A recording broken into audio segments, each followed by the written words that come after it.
আজ রাজ্যের মেয়র ফিরহাদ হাকিম কিছু বিষয় আমাদের সচেতন করলেন, শুনে নেব সেই বিষয়গুলি। প্রথমেই আসছি ছোট থেকে ছোট জমি। 226 মিডল রোডে 10 শতাংশ জমিকে বিল্ডিং প্ল্যানে ছাড় দিচ্ছি। 3 কাঠা জমিতে বিল্ডিং প্ল্যান স্যাংশন দিচ্ছি। 15 দিনের মধ্যে যদি প্ল্যান না মেলে আমার কাছে সরাসরি আমরা মেয়র পরিষদের বৈঠকে চূড়ান্ত অনুমোদন দিয়েছি। বিল্ডিং রুলস আমরা অ্যামেন্ডমেন্ট করার জন্য পাঠিয়েছি। সেটা এসে গেলে আমরা চূড়ান্ত করে দেব। এফআইআর জায়গার উপর নির্ভর করতে হবে। তারপরে যদি বেআইনি নির্মাণ করলে ভেঙে দেওয়া হবে। কাশী মিত্র শ্মশানের রক্ষণাবেক্ষণের কাজের জন্য সময় লাগে, কিছু কাজ আছে যার জন্য সময় লাগবে। আমরা একটা আইন আনার চেষ্টা করছি। এই যে জিনিসগুলো যত্রতত্র পানির পিক ফেলা, শৌচ করে ফেলা, এই জিনিসের বিরুদ্ধে কিছু আইন আনতে হবে।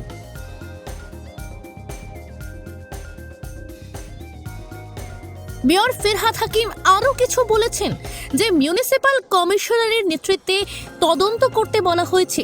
তদন্ত করে যদি কেউ দুর্নীতি করলে তার দায় সেই কর্মীকে নিতে হবে। যদি সেই ব্যক্তি অবসর গ্রহণ করলে তার পেনশন বন্ধ করে দিতে হবে, এও জানালেন তিনি।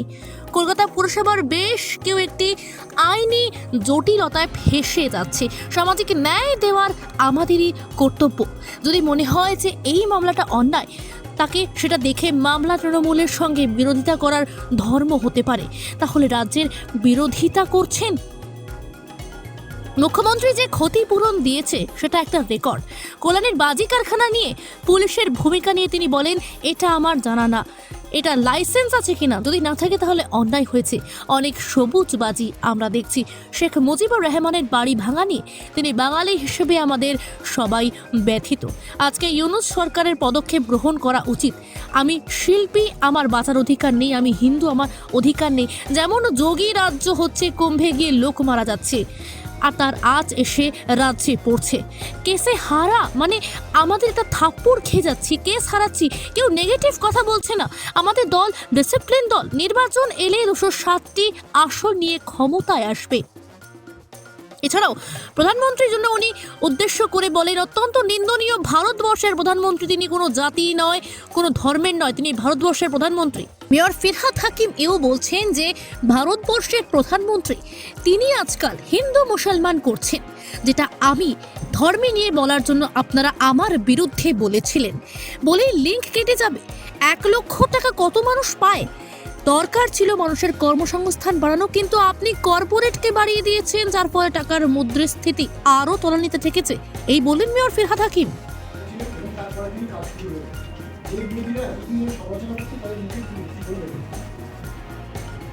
দেখেন, দুটো জিনিস, আপনি বিরোধিতা তৃণমূলের সাথে করছেন না বাংলার সাথে করছেন। তৃণমূলের সাথে বিরোধিতা করা বিরোধীদের ধর্ম হওয়া উচিত, যে আমারকে ক্রিটিসাইজ আপনি করুন, কিন্তু যদি আপনি বাংলার প্রোগ্রেসের বিরোধিতা করেন, অর্থাৎ তার মানে আপনি বাংলার ভালো চান। এই যে অ্যাডভার্স পাবলিসিটি যেটা হচ্ছে, সেটাকে মিথ্যে বলা, অ্যাডভার্স পাবলিসিটি, সেটাকে কি হয়, সেটা বাংলার বিরোধিতা হচ্ছে। এটা ডিস্টিংক্ট করা উচিত যে পার্টির বিরোধিতা কি আর স্টেটের বিরোধিতা কি। প্রত্যেকটা রাজনৈতিক দলের উচিত যে স্টেটের বিরোধিতা আমি করবো না, বাংলার বেশ। দেহকা পাচামি আমি সারা জীবন থাকবো না, কিন্তু আজ থেকে 100 বছর বাদেও বাংলা উপকৃত হবে। তাই দেহতা পাচামির বিরোধিতা করা মানে বাংলার প্রোগ্রেসের বিরোধিতা করা। আমি ধন্যবাদ জানাই মুখ্যমন্ত্রীকে, যেটা আমি জানি অন্তত অনেক কষ্ট করে, অনেক বিরোধিতার মধ্যে দিয়ে তিনি মানুষকে কনভিন্স করে, আদিবাসী সমাজকে কনভিন্স করে তাদের চাকরি বাকরির ব্যবস্থা করে দিয়েছেন। কম্পেনসেশন উনি ওখানে যা দিয়েছেন, এটা একটা রেকর্ড দিয়ে তাদের কনভিন্স করে কাজটা করেছেন। এখানে কোনো বিরোধিতা নেই, সবাই মিলে আমরা ভালোভাবে এটা করছি। তাই মুখ্যমন্ত্রী একমাত্র এটার কৃতিত্ব দিতে পারেন। বলেন যে না, এটা করা উচিত মনে করেন, তাহলে আপনি করুন। তার জন্য ফাইল রেডি করতে হবে, খাটতে হবে, তার যুক্তি দিতে হবে, দিয়ে তা হায়ার অথরিটিতে পাঠাতে হবে। আর যদি মনে করেন না এটা অন্যায়, তাহলে একদম লড়াই করে কোর্ট পর্যন্ত আপনাকে সেটা লড়তে হবে। দুটো জিনিস, একটা হচ্ছে সামাজিক ন্যায় দেওয়ার কর্তব্য আমাদের প্রত্যেকের।